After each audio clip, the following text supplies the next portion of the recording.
We're classy, no charades. Payroll baddies, rain and fire, get paid.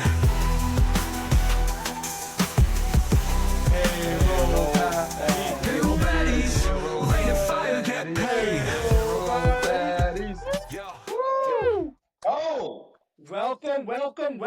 Welcome back, everybody, to the Payroll Baddies podcast. And we got a special edition for you all today. We are so excited. We're joined by a special guest, Chris McKee, who I'm going to introduce in just a second. But before we get started, you might notice something is different. There's somebody missing. And you know what? It's our again, so-called baddies, Giovanna and Jesse, who decided not to show up. So again, shame on them, exactly. When you see them, tell them, hey, do you not care about payroll? Do you not care about people getting paid? Is that what you really care about? I mean, is that what you think? All right.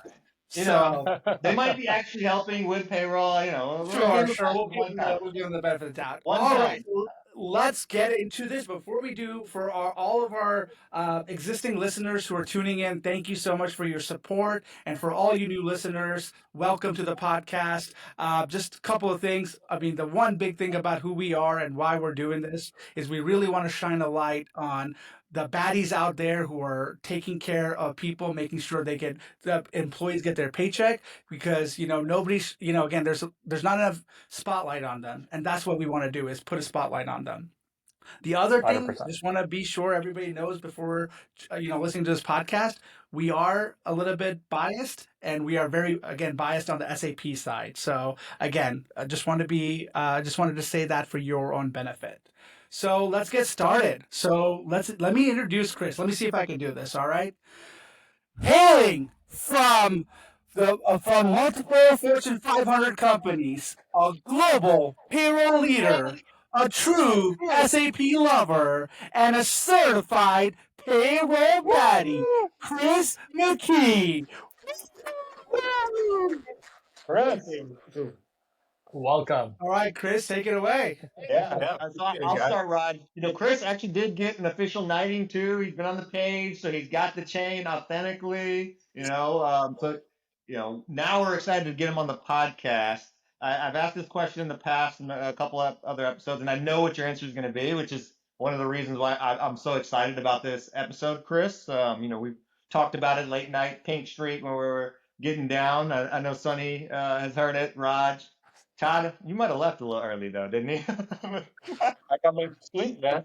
I know. So tell me, Chris, you've been in payroll game for a long time and worked with huge companies. You've certainly seen your fair share of unusual nightmare scenarios. Tell me about that. Tell me about the biggest nightmare you've ever had dealing with global payroll.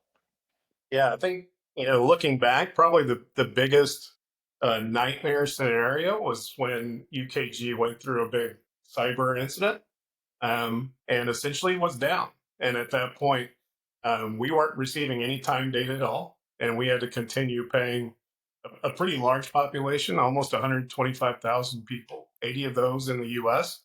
And we pay them on a weekly basis. So that had to be the toughest, Oh my God. biggest nightmare scenario that you could possibly have. Yeah, so what was that like, right? So, like when that first happened, what communication did you get? Right? What were the reactions of the payroll baddies, the payroll people? I mean, Sure. how did you guys deal with that? Yeah, so I remember it actually quite well, even though it was about 4 or 5 years ago now. It was December the 11th on a Saturday night about 9 o'clock. boy. And First these are the December, kind of too. details that you remember, right? We had a really, really big team. A lot of those team members were in India, and during that time of night, those team members were monitoring interfaces and making sure the data was moving in and out of the system as you would expect, because we're going to payroll on Sunday, the very next day. And about 9 p.m., they started getting alerts that the system wasn't available. And so they went through the standard protocols that we have. It appeared to be a system outage or just a downtime at that point. So they went through protocols to notify people, let us know, with the idea that we would pick it up U.S. time early Sunday morning, December 12th. About 7 a.m. Sunday morning, I got a call from one of my managers on my team in the US who said the system's still not up. So we think it's more than just a standard maintenance outage or something else. Something's going on. Just letting you know at this point, obviously a little concerned, but it wasn't elevated just yet. About another hour and a half later, that same manager called me back and said it's really not up and starting to get worried at this point because we did reach out to the vendor, called our customer care line, no response. Right. So at that And this point, wasn't public. Nothing public. Nothing public had come out about what was going on. Nothing was posted on of course, like most large software companies, they've got a support portal. You go to the portal. There was no indication of an outage, no email from our account representative, and they weren't answering the phone right away. We're not shade here. This could happen to any vendor. This is definitely not shade against UKG. I just want to make, because that's throwing some bad energy out there. We don't need it. So, but go ahead with your story. Absolutely. So we didn't get much of a response, so we started getting worried. And then a couple hours later, we got just a note that said, look, start preparing for an extended outage. And that was just before noon on Sunday. And so now all of a sudden you can see the gears start turning, right? Because now they're saying an extended outage. What is that? Is that hours? Yeah. Like for a large company, typically like extended maintenance hours are measured in hours, not days. So we started thinking, okay, well, what does that look like? Can we run payroll Monday? Can we run it Tuesday? So a lot of kind of what if scenarios going around. But then UKG sent out a formal announcement saying, implement your continuity plan, your business continuity plan, and expect an extended outage. And so, okay, then it started becoming a real reality that we had to start preparing for pay without time. So, oh my God. Yeah, so I mean that is pretty intense, Chris. I mean, I guess did you guys already have like a contingency plan put in place to handle situations like this, right? And if not, like how quickly did you put that together? And then how did you actually run payroll without the time data, right? Like how many, like was the team working overtime, 24 hours? Curious to hear those thoughts. Yeah, great question. We did have a business continuity plan, but I will tell you a couple of things happened. We wrote that plan early on, like almost 10 years before this outage. And we wrote it when we were running time in an on-premise system and running payroll in an SAP on-premise system.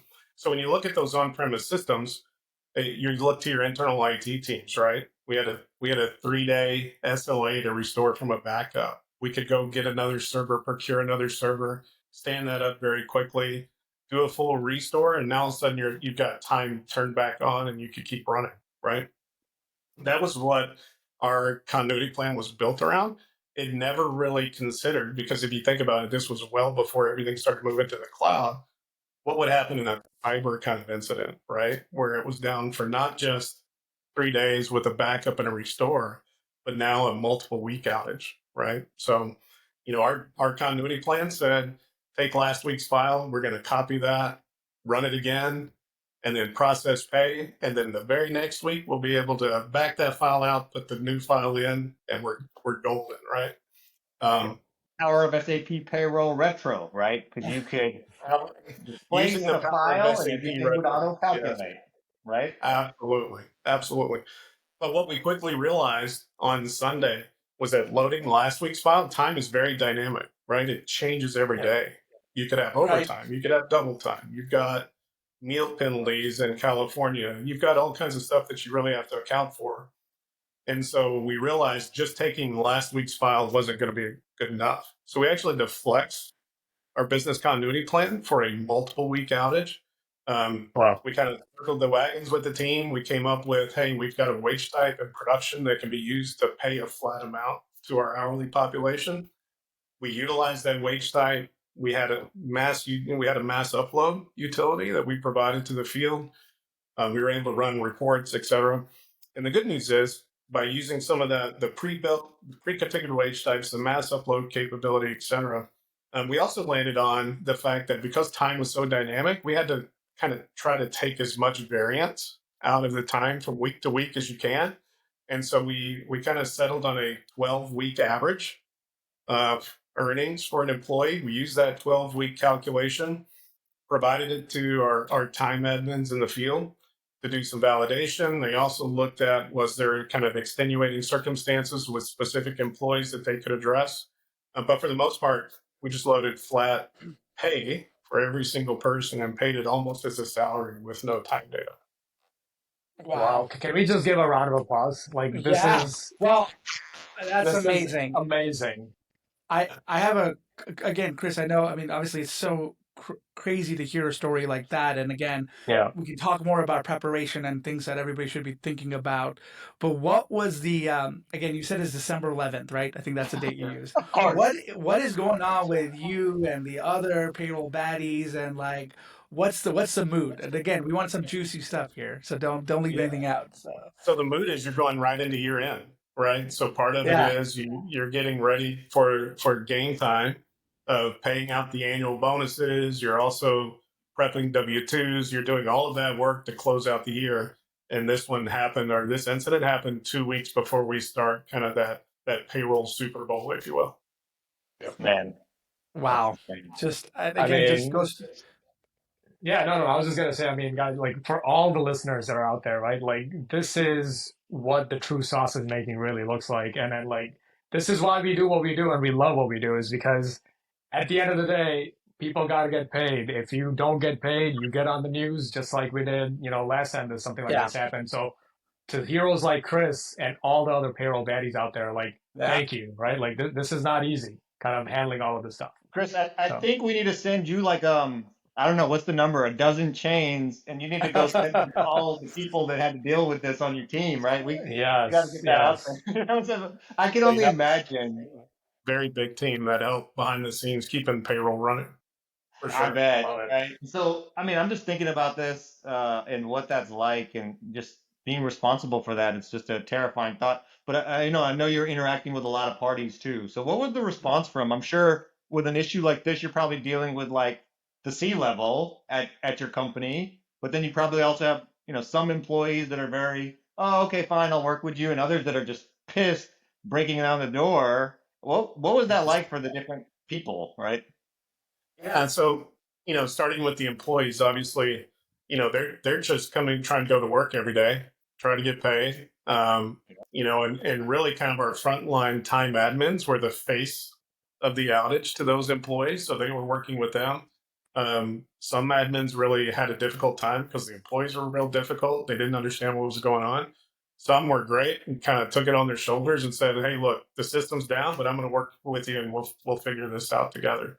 It really kind of just threw a wrench in a lot of processes, like asking for time off and putting time off in the system, and sick leave, or somebody had to go do jury duty or something else. So really, it was kind of a mixed bag for the frontline associates. And part of what we did with my team was really try to help, reassure the process, what's going on, make sure they had the tools available, and then also keep the line of communication open with them so they understood what was going on.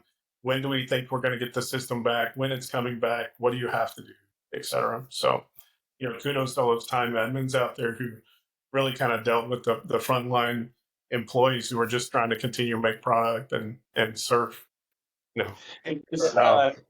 We've talked about this before, and actually in an earlier episode, I even talked a little bit about this scenario. And since then, a couple of people have asked me, how close were they with the 12-week average when it all, at the very end, I'm sure you did a postmortem and kind of went back through, because of a lot of things, that episode when we talked a little bit about this, some people are like, look, we realize we have to have this business continuity plan for that exact scenario, and what would we do?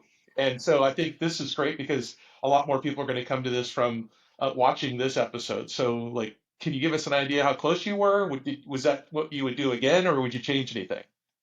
That's a great question. I think looking back, we were pretty accurate. I would say when we reconciled time, I think we overpaid about 48% of the employees. So we kind of erred a little bit on giving a little extra money just to make sure we could cover all of the kind of what if scenarios. Obviously, there's outliers. Whenever you look at that bell curve, some people were grossly overpaid, some were underpaid, and they were made whole at the end. But from an accuracy perspective, I would say, we were about pretty close to 6% deviation from a normal pay. We It reconciled. just seems like there's no like.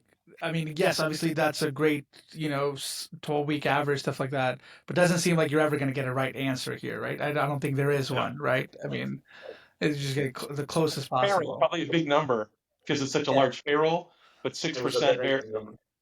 Yeah, I mean, you didn't shut the company down. Everybody got, nobody skipped a mortgage and all that stuff. I mean, that's a testament to employee experience. Right. 100%. Yeah. Getting those paychecks out the door. No, absolutely, Chris. From a senior leadership perspective, the senior leadership was great. I think they realized very quickly that this was an outage from a vendor. It's obviously not something that any person or team did internally to the organization. And so we had some really kind of strong leaders who, one, supported our team, kept asking even my team members, what do you need from us to continue to support? How can we help you?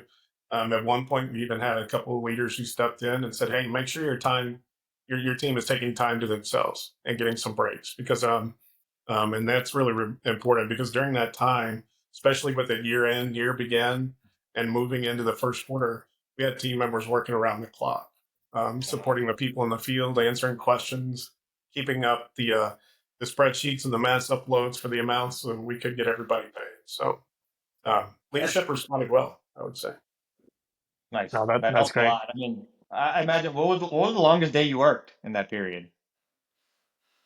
Probably that very first Sunday and Monday, because Sunday, of course, it was a non-working day for me. So I had plans, I was out and about, and then obviously those plans quickly canceled, stayed home.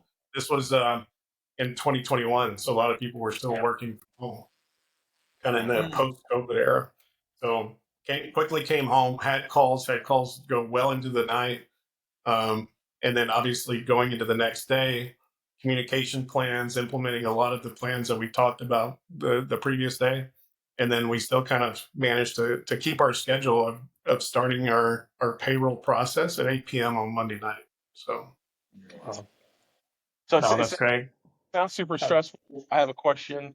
What does an enterprise global payroll badass like you do when you're not doing payroll? Like after this scenario's over, it's put to bed, postmortem's over. What makes Chris tick? Obviously, after that whole scenario, it was going to the beach, kicking back with a nice cold drink, a little sun, a little sand, and a lot of water. So, Funny, I see you smirking. You were thinking something else, weren't you? Yeah, we have some other stories that Chris will talk about later, not on this podcast. For sure. I do want to, kind of still go back to it though. How long was the outage? And then how did you close it out, right? Like, so I imagine it went all the way through the end of the year. Did you have to do a lot of W-2Cs? Did you get the actual data, or like, how did that conclude? Yeah, great question. So our full outage was, and every customer had a different outage period, depending on size of the system and recovery time, et cetera. Our full outage was 10 weeks. We got the system back, I think, on week 8. But obviously, when you get the system back, you can't just go right back into running time. So we had to catch up employee master data, financial data of new cost centers, old cost centers, like get all that new structure in there, especially because it was year begin, right? And we had to get the system caught up and production ready, and we had to advance the payroll to the current period that we were about to execute, right? Because we basically had to skip all of those weeks. So on week 11, we started with actual time. So we took all the time, all the clocks were turned back on. The company I work for still used a lot of the clocks on the walls with the employee badges.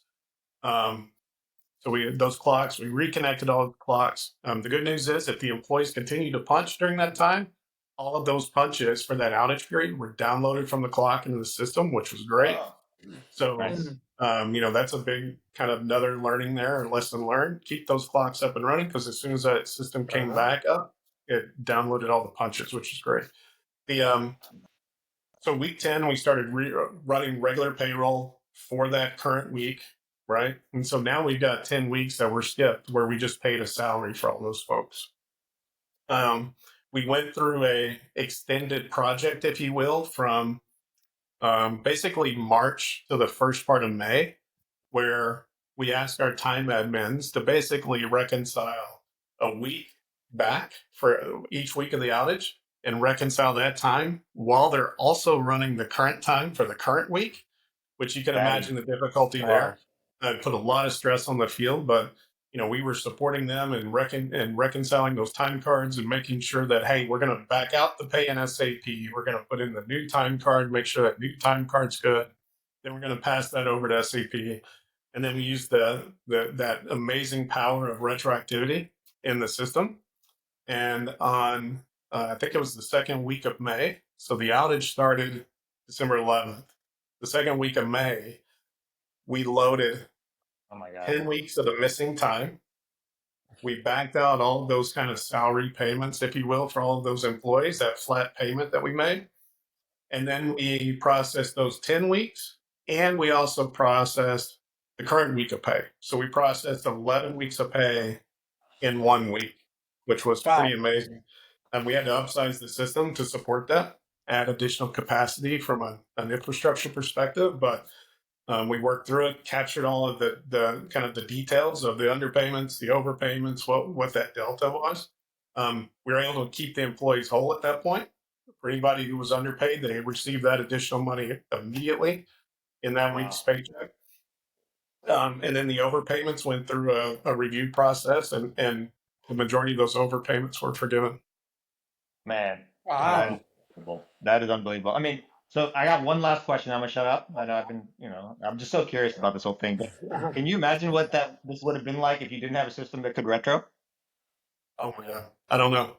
Like, I've heard stories. A lot of people, similar scenario. Maybe they just paid a flat amount.